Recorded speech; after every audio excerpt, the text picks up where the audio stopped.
bonsoir à tous, bienvenue sur Monaco Info pour une nouvelle édition. Voici les titres de ce mardi 16 janvier. 60 chefs d'État et de gouvernement réunis à Davos pour le Forum économique mondial, un événement auquel assiste le prince Albert II et qui tend à réfléchir aux grands enjeux économiques, environnementaux et internationaux. L'économie justement, que nous réserve l'année 2024 ? Nous serons en duplex avec Gérard Oresser, directeur général de l'établissement bancaire Edmond de Rothschild Monaco. Puis nous vous emmènerons dans les coulisses du Festival international du cirque de Monte-Carlo ce soir, au plus près de ses acteurs. Une trapéziste, Sandy Sun, médaillée d'or au Festival du cirque de demain à Paris en 1980, viendra également partager son histoire sur notre antenne. Le Forum économique mondial s'est ouvert hier à Davos en Suisse. Ce sommet réunit cette année plus de 2800 participants, dont 60 chefs d'État et de gouvernement. Son Altesse Sérénissime, le prince Albert II, est présent à ce rendez-vous qui a pour thème « Reconstruire la confiance ». Il est par exemple intervenu ce mardi matin à la Greek House lors d'un événement de haut niveau sur l'Ocean Race en présence du président de cette course de voile autour du monde, Richard Bricius. Le lien océan-climat, la protection de la biodiversité et des zones marines protégées ont notamment été abordés. Un événement également suivi par John Kerry, envoyé spécial du président des États-Unis pour le climat, qui s'est également exprimé à la tribune. À noter que Frédéric Ginta, délégué interministériel chargé de la transition numérique, est aussi présent à Davos. Il a participé, lui, à une table ronde sur le rôle de l'intelligence artificielle dans la refonte de l'espace public et privé. Et ce matin, la directrice générale du Fonds monétaire international a annoncé que l'IA touchera 60% des emplois dans les économies avancées. L'intelligence artificielle, tout comme l'inflation, la hausse du prix du pétrole ou encore les tensions géopolitiques ont malmené l'économie mondiale. Que nous réserve l'année 2024 ? Une piste de réponse a été évoquée ce matin lors d'une conférence organisée au Yacht Club de Monaco par l'établissement bancaire Edmond de Rothschild Monaco. Son directeur général est en duplex avec nous. Bonsoir Gérard Oresser. Bonsoir et bonne année. Merci, excellente année à vous aussi. Avant d'aborder les perspectives pour 2024, est-ce que l'on peut dresser un état des lieux de l'année 2023 qui aura été marquée notamment par l'inflation ? Tout à fait, donc l'année 2023 a été effectivement marquée par l'inflation et par des taux élevés. Il n'en reste pas moins que les marchés financiers ont été extrêmement dynamiques. À l'exception des commodities, tous les sous-jacents ont augmenté, actions, obligations, tout a augmenté. Donc nos clients qui nous ont écoutés en restant investis dans les marchés en ont largement bénéficié. Au total, en matière financière, c'est une très belle année. Est-ce que l'on peut dire que l'économie a su tenir en 2023, qu'elle a fait de la résistance ? Tout à fait. En fait, en début d'année 2023, beaucoup anticipaient une récession plutôt importante. Et on peut dire qu'on a frôlé la récession. Et aujourd'hui, en fin d'année 2023, on n'était pas entré en récession. On n'a jamais eu 2 trimestres consécutifs de récession. Donc, on est optimiste. Alors justement, quelles sont les perspectives pour l'année 2024 ? Alors, l'année 2024, c'est un véritable challenge, j'imagine, pour tous les banquiers et puis tous nos clients investisseurs. Le consensus général est à une baisse des taux. Aux États-Unis, on anticipe environ 6 ou 7 baisses des taux. Là, c'est le scénario le plus favorable. Je dirais que toutes les planètes sont alignées pour rester investies sur les marchés actions, en allant plutôt chercher les valeurs à forte durabilité, c'est-à-dire les valeurs avec un pricing power important, avec peu de dettes, enfin en gros les valeurs les plus solides des marchés. L'inflation devrait décélérer, ce qui permettrait d'améliorer le pouvoir d'achat ? Alors l'inflation a décéléré, elle était de 9% en début d'année dernière, elle est aujourd'hui autour de 3%. On attend maintenant une baisse des taux. Le sujet difficile, c'est que on peut avoir quelques mauvaises surprises, tout particulièrement si la croissance, paradoxalement, si la croissance américaine, voire européenne, est un peu plus dynamique que prévu. Il est possible que la Banque centrale américaine, la Fed, décide de ne pas baisser les taux tout de suite et ça pourrait décevoir les marchés. D'autant plus que les États-Unis et l'Europe, en 2024, seront les témoins de grandes élections. C'est l'année 2024 est l'année des grandes élections dans le monde. On attend 4 milliards 200 millions de votants dans le monde. Plus de 76 pays vont voter cette année.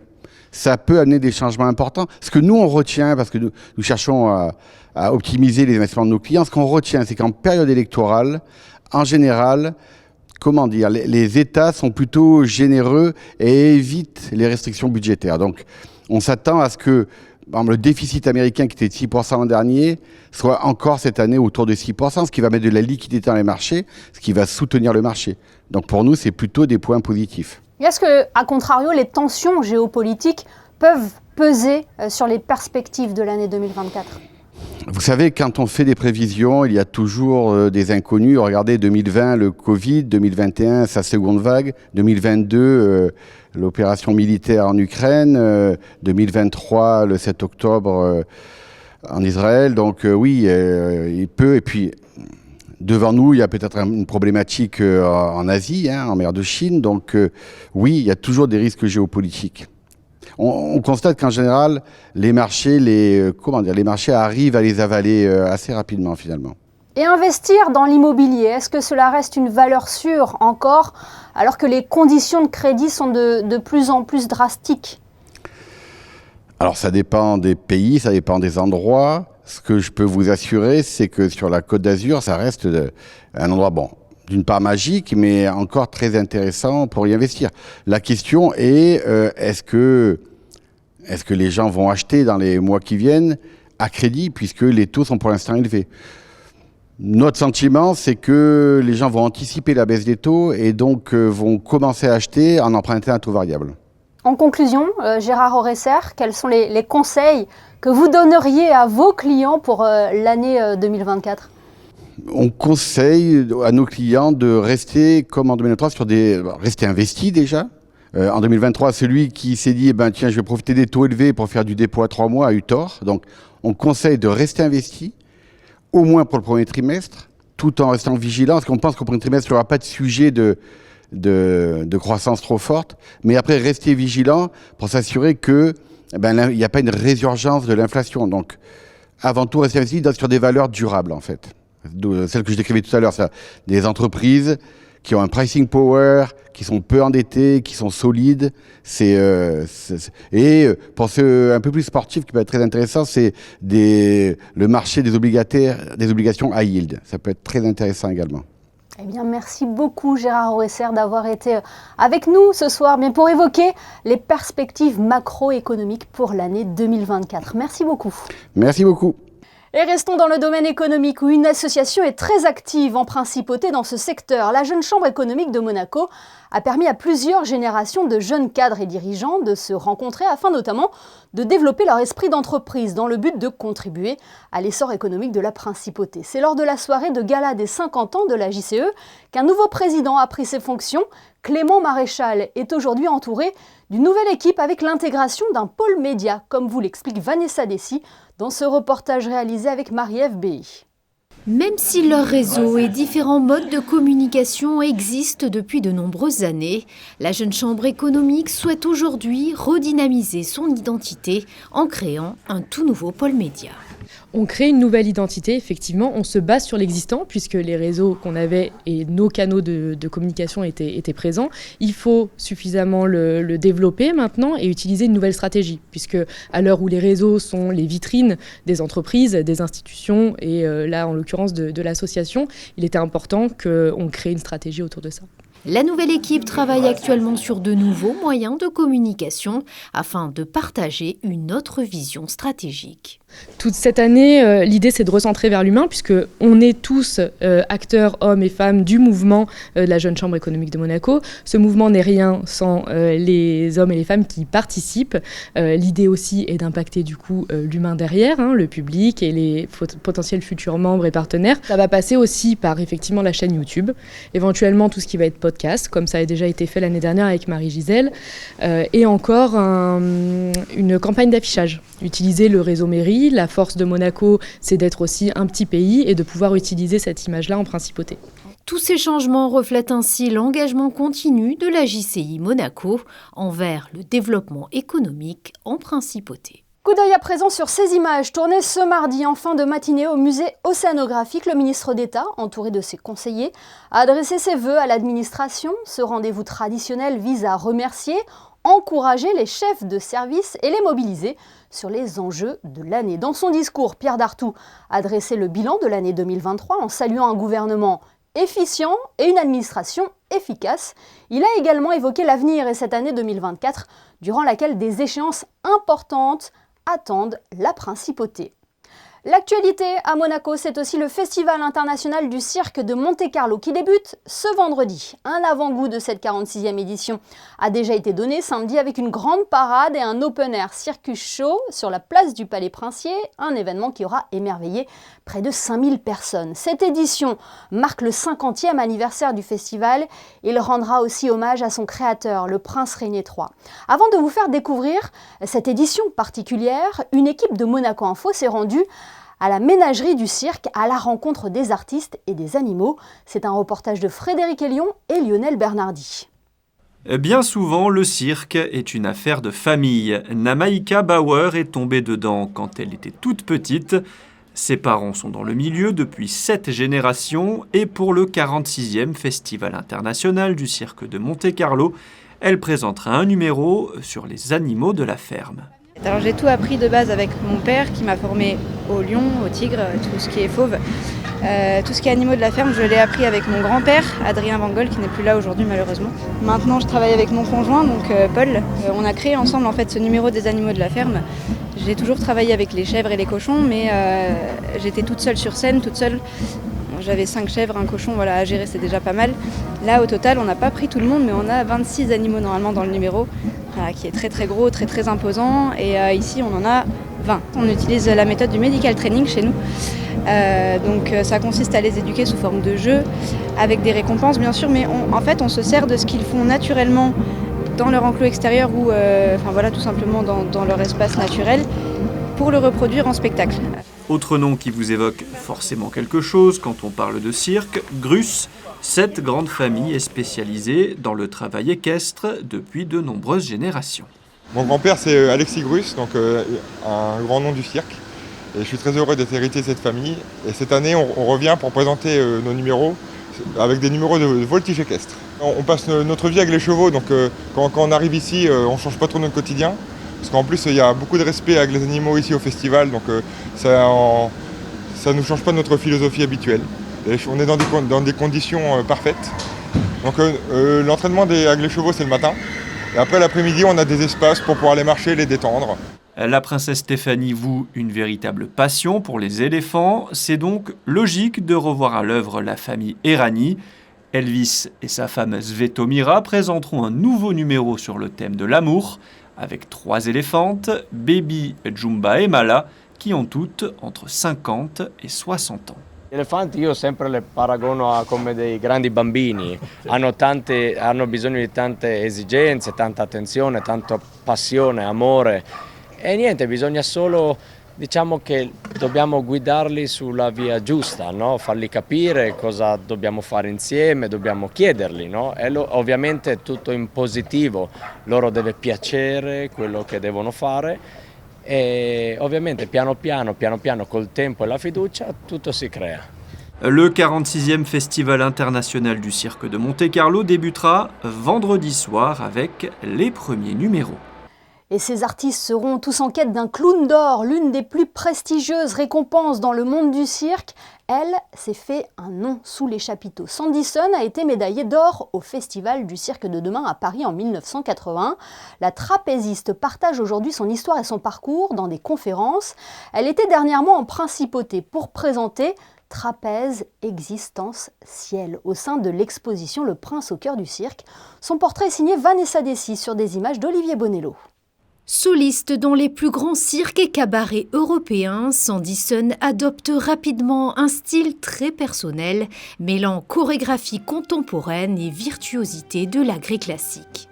Et j'ai fait évoluer, si vous voulez, une manière de bouger. J'ai révolutionné la manière de s'exprimer au trapèze. Par exemple, je ne saluais plus comme on faisait avant, après un exercice extraordinaire ou très dangereux. qui présentait vraiment une particularité technique, on s'arrêtait, on saluait. Moi, j'ai absolument gommé tout ça. Ça a été donc vraiment plus une danse au trapèze du début du numéro à la fin. Ça veut dire que je prenais jamais de repos. Mais si vous voulez, je m'étais dressée, j'avais répété en ce sens. Formatrice dans les écoles supérieures professionnelles de cirque, elle transmet aujourd'hui son art au plus jeune âge, notamment au sein des masterclass. J'ai été professeure assez tôt. C'est Annie Fratellini qui un jour m'a dit tu pars faire ton numéro en Sicile, mais t'enseigneras aussi. Je lui ai dit non, mais attends Annie, j'ai jamais enseigné. Si, tu vas le faire. Et en fait, ça m'a beaucoup plu. D'ailleurs, à cette occasion, j'ai donné des cours à Patrick Dupont, donc c'était vraiment pas désagréable. Puis après, j'ai beaucoup travaillé. J'ai fait 10 ans chez Annie Fratellini, en même temps que je faisais mon numéro 1. Oui. Et aussi à l'École nationale de cirque de Montréal, donc au Cirque du Soleil, et ensuite aussi au CNAC, au Centre national des arts du cirque, puis dans beaucoup d'écoles en France, si vous voulez. Sandy Sun donnera sa prochaine conférence au Théâtre de l'Épée de Bois à Paris. Puis en août, la trapéziste adaptera différentes lectures à Battaville, à Nancy. Un nouveau centre médical vient d'ouvrir ses portes. Situé dans le quartier de Fontvieille, il est entièrement dédié aux troubles de l'audition et de l'équilibre et bénéficie d'un plateau technique unique. Plus de détails dans ce reportage de Patricia Navarro et Alexa Vial. Les troubles de l'équilibre et les vertiges représentent plus de 10% des motifs de consultation chez un généraliste. Et cela ne concerne pas exclusivement que les personnes âgées. La surdité, elle, ou les acouphènes, touchent 15% de la population.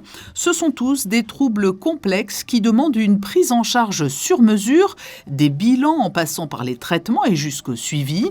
C'est fort de ce constat que le docteur Pierre Lavagna, après plus de 30 ans passés au sein du service ORL du CHPG, a décidé d'ouvrir une structure innovante basée sur 2 grands piliers, la prise en charge complète des patients et la recherche. On dispose à Autoneuro Monaco d'un plateau technique d'exploration qui en privé est, je pense, unique en Europe, avec donc des explorations complètes au niveau de l'audition et au niveau du système de l'équilibre. Et ensuite, au niveau des traitements, nous proposons des traitements traditionnels, mais aussi des traitements innovants, grâce à la collaboration avec des startups qui ont développé des procédés de traitement, notamment dans les acouphènes. Et aussi, nous pouvons proposer des traitements innovants et des bilans innovants grâce à un partenariat avec la recherche, et notamment avec l'Institut de neurosciences de Montpellier, l'INSERM de Montpellier et le CNRS de Marseille. Et ici, chaque espace abrite un équipement de pointe avec des casques de réalité virtuelle, des salles d'exploration de l'audition et des plateformes ou sièges qui détectent et traitent les vertiges positionnels. C'est un siège mécanisé qui permet de traiter les pathologies vertigineuses la plus courante qui s'appelle vertige positionnel bénin, communément appelé les cristaux dans l'oreille. Donc grâce à ce siège, on peut mettre le patient dans la position exacte qui permet de libérer les canaux de ces cristaux et de guérir en 1, 2, voire 3 séances. Autre exemple de ces techniques novatrices dont le centre Autoneuro est le seul détenteur en France et en Italie, ce procédé baptisé le lénire et qui consiste à stimuler les aires auditives du cerveau grâce à des informations fournies en même temps par l'audition avec le casque et par les capteurs sensitifs de la langue. Cela permet de reprogrammer le cerveau pour diminuer la sensibilité aux acouphènes.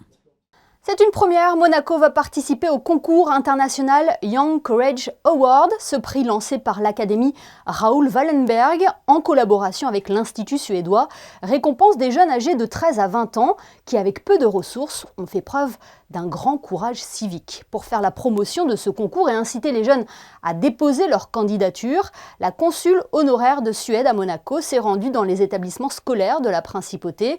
Sophie Kraft vous en dit plus, elle est au micro de Fabien Bonilla.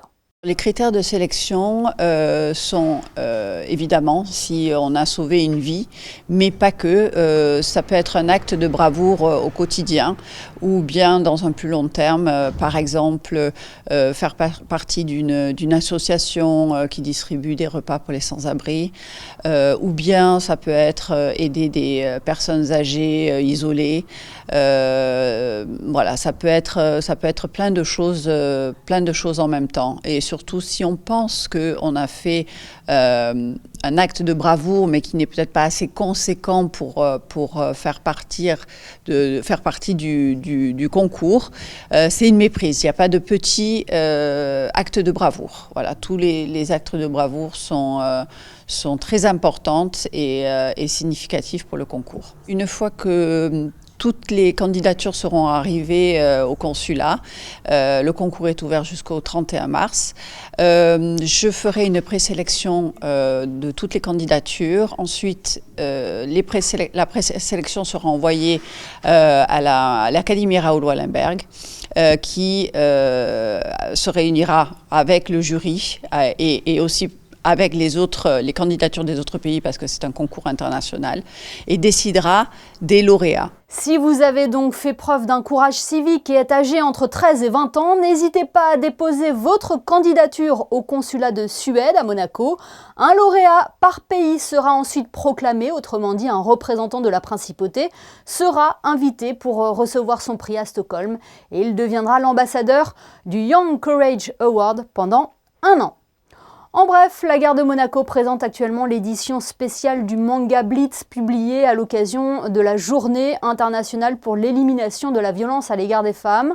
Un manga grand format qu'a pu découvrir aujourd'hui le ministre d'État Pierre Dartout, accompagné de Céline Cota-Lorda, déléguée interministérielle pour la promotion et la protection des droits des femmes. D'autres personnalités monégasques étaient également présentes à cette occasion. En tennis, après son quart de finale au tournoi d'Auckland, Romain Arnaud s'est incliné au premier tour de l'Open d'Australie en double. Associé à Sam Westbourne, le joueur de la fédération monégasque a pourtant remporté le premier set 6-3 avant de perdre les deux suivants 3-6, 6-7. Mercredi, l'autre joueur de la principauté, Hugo Nys et Jan Zelinski seront opposés aux Australiens Maccabi et Sweeney. Un point sur vos prévisions météo avant de refermer ce journal. Bonsoir Frédéric Elion. Après un mardi ensoleillé, le ciel sera-t-il encore bien dégagé mercredi, Frédéric ? Pas du tout, Émilie. Malheureusement, le temps va se dégrader mercredi avec un risque de pluie toute la journée. Quelques gouttes vont tomber très tôt le matin, puis la pluie va s'intensifier avant de cesser dans l'après-midi. Le ciel restera malgré tout bien couvert. Les températures seront comprises entre 8 et 11 degrés. Mercredi 17 janvier, ce sera à la Sainte-Roseline. Merci Frédéric pour toutes ces précisions. Ce journal est à présent terminé. Merci de nous avoir suivis. Dans quelques instants, retrouvez la suite de nos programmes sur Monaco Info et l'information continue sur nos réseaux sociaux et notre site internet. Ce soir, Stéphane Dana nous emmène dans la ménagerie du Festival international du cirque de Monte-Carlo pour clore ce JT. À demain sur Monaco Info.